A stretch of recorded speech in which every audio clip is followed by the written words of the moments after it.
Okay, well, happy Thursday morning to you all. It's less than a week before I'm departing for the Cannonball Run, but I'm still doing other projects here. And I apologize in advance for the dogs barking and the lawnmowers and the weed eaters and there's a guy over here next to me that's cutting lumber for the last 4 days straight until 11 at night. I digress. A lot of background noise. So hopefully I can get this done without too many interruptions. I'm going to drill off the original Coffman's exhaust that I got for the CB500F or X model. They have reached out to me. They wanted to fix this problem because they've had a lot of interest in a proper exhaust for the 1100. So I'm going to unpackage this thing. It's been sitting waiting for me for 3 or 4 days. I apologize. I was trying to get to this sooner, but my schedule doesn't really permit a lot of extras right now. Okay, so here's the revised Coffman's exhaust, Shorty exhaust for the REBEL1100 bend. Let's see how it's different than the previous ones. Let's see here. Oh yeah, see, we got a new bend here. So this one is kind of bending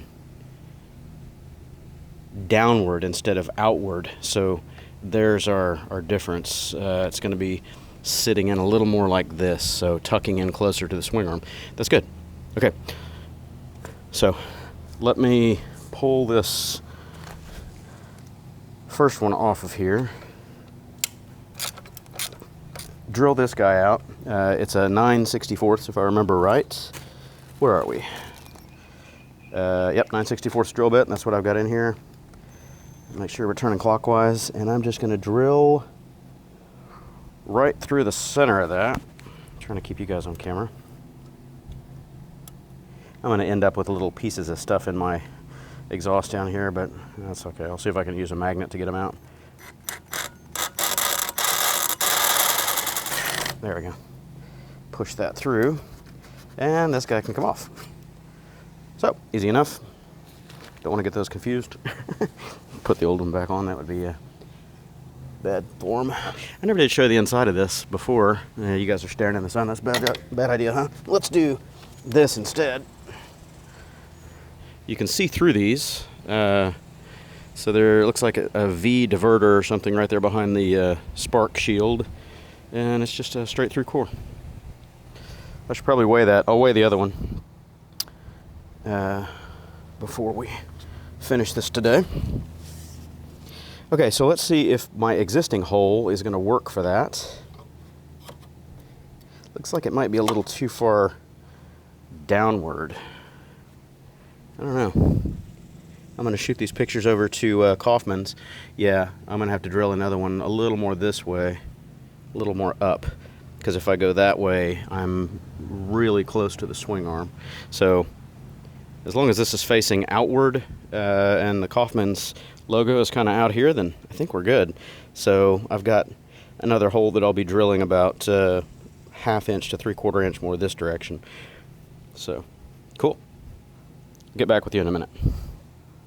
Okay, well, happy Friday morning to you all. I'm resuming my exhaust swap that I was doing yesterday to put on the prototype Coffman's can.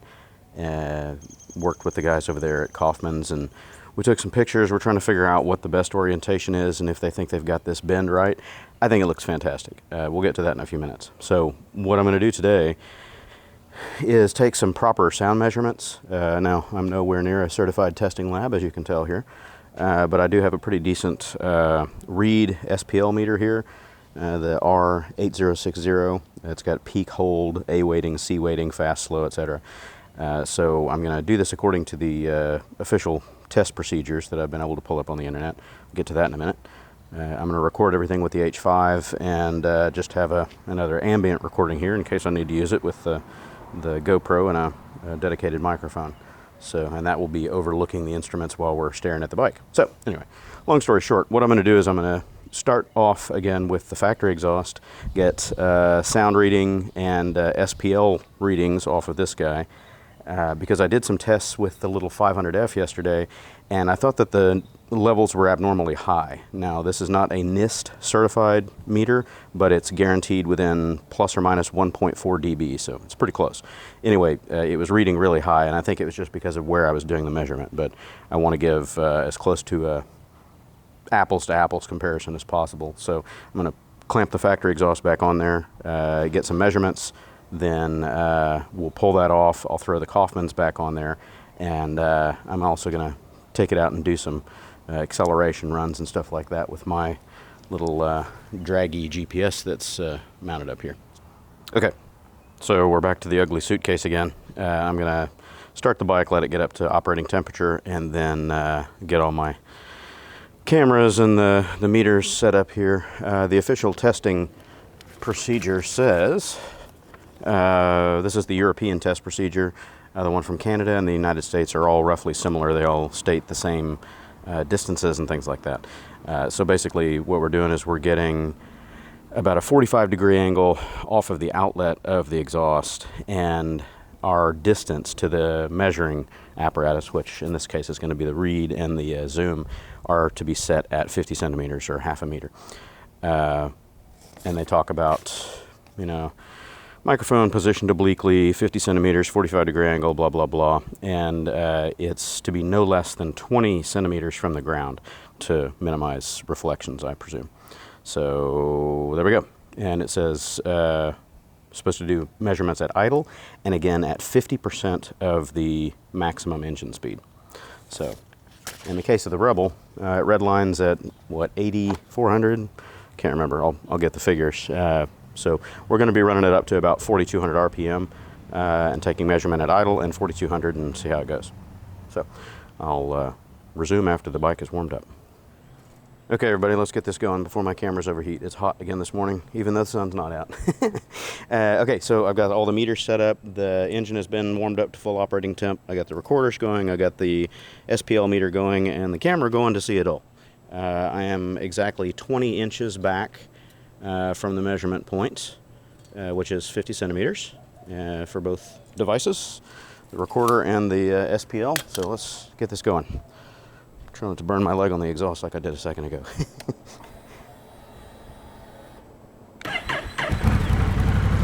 Okay, so here we are at idle. And we're getting a little over 82, 83 dB average. We'll run it up to 4,000 RPM because redline is just under 8,000.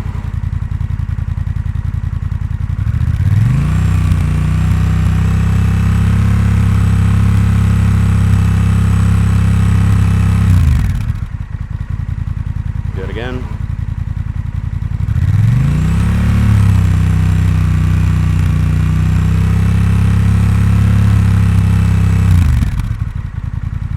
Okay.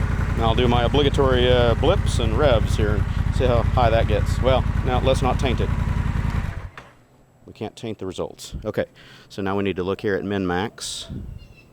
I got 97.7 dBA under the high RPM, and low was below my threshold, 65 dB. So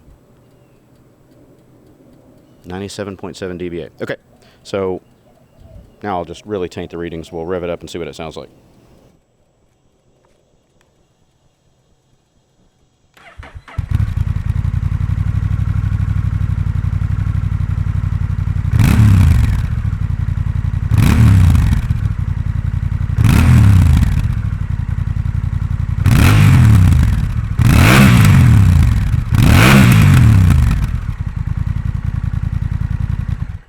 Okay, knock that off before my neighbors get real happy with me. So here we go. We got 108.5 at redline. Okay. Okay, so now I'm going to drink my coffee, go inside and eat my breakfast, and let this thing cool down. You can probably hear the tick, tick, tick, tick. It's a little hot. I don't think I want to grab a hold of that thing and pull it off of there right now. I'll pass. So suitcase is gone again. And I'm back down to the bare pipe. We have the new prototype here, and I was having a little chat with Coffman's yesterday. We did a live Zoom meeting on the phone, and trying to look at pictures and everything, and the new exhaust has a different bend to it. It bends down here instead of outward like the other one was, and it roughly approximates the lines of the seat rail, you know, the rear hoop of the seat up here. So we have a little flexibility in how we can put it on. You can rotate it in or out a little bit.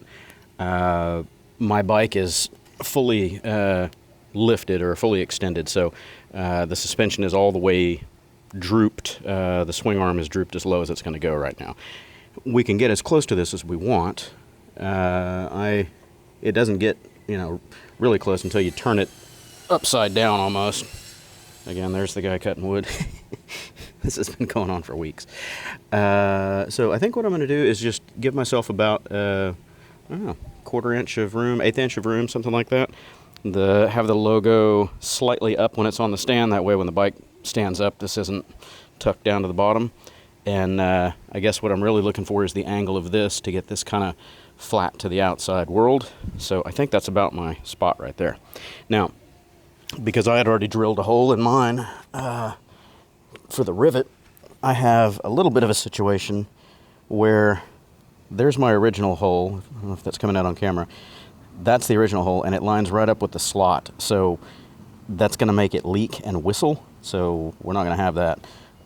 What I'm going to do is run some silicone gasket maker on there and seal everything up, and I'll rotate to where this is slightly covered like that, so we'll get a better seal, and I'm not going to have any problem with whistling. But again, if you're a first time installing the pipe, you're not going to have that problem. So I think this looks good right here, that position, just covering that little hole that I had, and beauty. So I'll move back and give you another look at it. That's the new look. It's got a better bend to it. And if you look from here, see if I can get a good top-down view.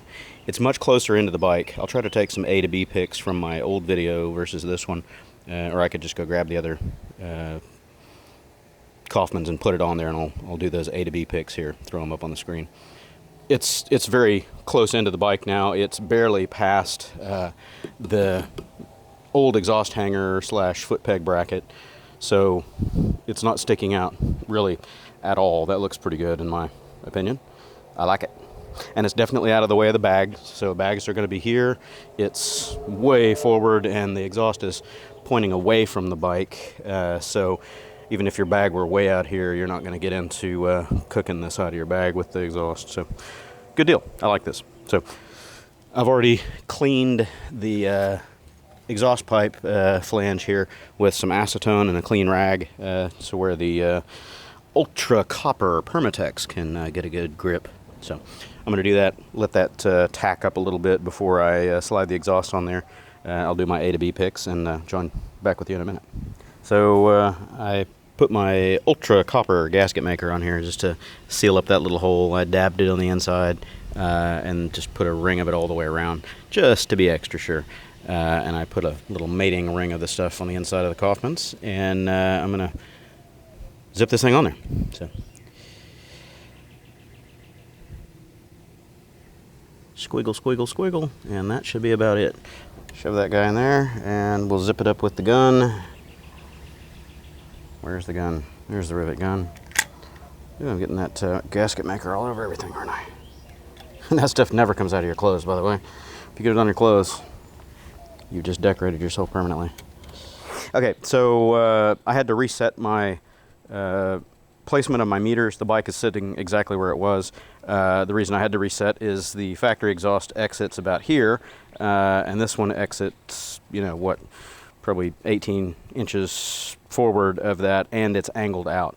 So I had to readjust my position to get 45-degree offset, and I'm exactly 50 centimeters or 20 inches from the exhaust outlet. Oh, sorry, hope you guys are seeing that. And same with my microphone. So the engine's been warmed up. I'm going to go ahead and do the same tests and see what our readings look like.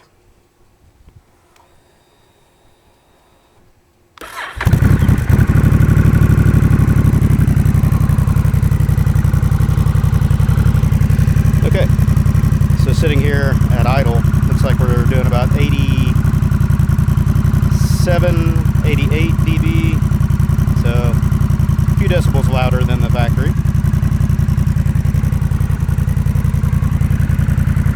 Let's run it up to 4,000 RPM.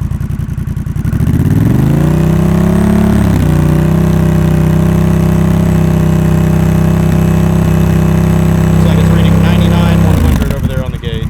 Let's do it one more time.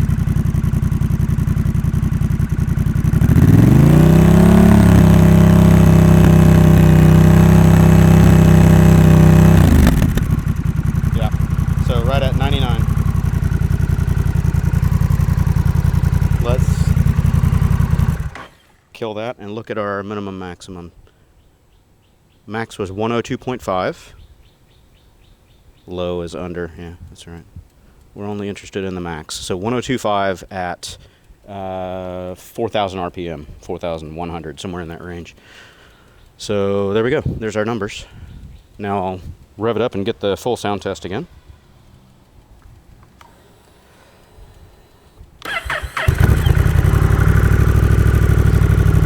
Okay, 3 blips and a couple of red lines.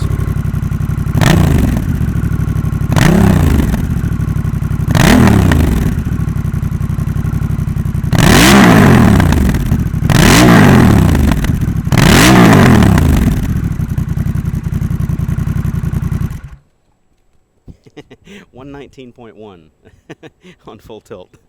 Considerably louder, and that probably maxed out this because I had my gain set to 4 on here for the factory exhaust, so that one might have clipped out on the recording. We're going to find out. Yeah, so anyway, there we go. That's somewhat scientific. Maybe not be the ideal test lab, but I've got well more than 10 feet around me. Yes, these are reflective surfaces, but I'm over, 3 meters away, 10 feet, and it should be pretty decent readings for everybody. So we'll go from there, and I like the new exhaust. I like the position. The bend works much better. It's more in. It follows this line almost identically, parallel on that rear seat hoop. We had talked about maybe some people were saying more straight back. I don't think so. Not with this bike and the lines. I think that upswept looks a little bit better, but it's not upswept and long like the Vance and Hines or the Two Brothers where they come way back here, because that's kind of right into your bag area. And without seeing those personally and knowing how close they are into the bike, I don't know if that would be just interfering with the bag. So this is definitely not going to be in the way of the bag. It's not going to be in the way of your passenger's foot. Not really. Maybe. I don't know. We'll figure that out. Once the foot pegs are on here, your foot's going to be above it, but I don't know. We'll see. I don't plan on carrying a passenger very often, and if they do, they're just going to have to wear some moon boots. We'll find out. Anyway, that's that. I might take it out for some 0 to 60 runs in a little while, but that's a different video. So hope you all have a good day, and catch you on the next one.